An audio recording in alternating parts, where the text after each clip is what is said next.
నీతో దేవుని చిన్నమాట. ప్రియ శ్రోతలందరికీ యేసుక్రీస్తు నామములో శుభవందనాలు. ప్రియులారా, బాగున్నారా? మీరందరూ బాగుండాలని, వాక్యం చేత స్థిరపరచబడాలని మీ కొరకు ప్రార్థిస్తూ ఈరోజు దేవుని వాక్యము కీర్తనల గ్రంథం 18వ అధ్యాయము 39వ వచనం. యుద్ధమునకు నీవు నన్ను బలము ధరింపజేసేతివి, నా మీదకి లేచిన వారిని నా క్రింద అణిచివేసితివి. దేవుని స్తోత్రం.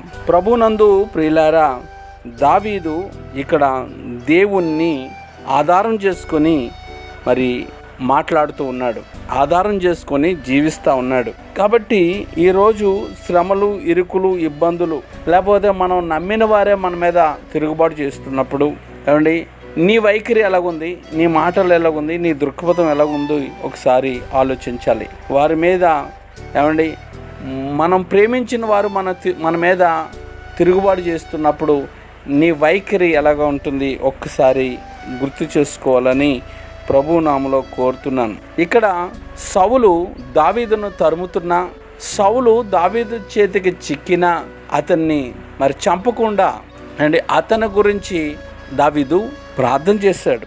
ఈరోజు నీపై తిరుగుబాటు చేస్తున్న వారు నీకు శత్రువులు అవుతారు. మరి వారి కొరకు నువ్వు నిజంగా ప్రార్థన చేస్తున్నావా? అలా ప్రార్థన నువ్వు ఎప్పుడైతే చేస్తావో నువ్వు దావీదు వంశవాడిగా, దావీదు పక్షమున చేరిన వ్యక్తిగా, దావీదు సంతతి వాడిగా మారిపోతావు. ఏమండి, కాబట్టి మీ పరిస్థితులు మిమ్మల్ని అల్పులుగా చేస్తున్నాయా లేక గొప్పవారిగా చేస్తున్నాయా?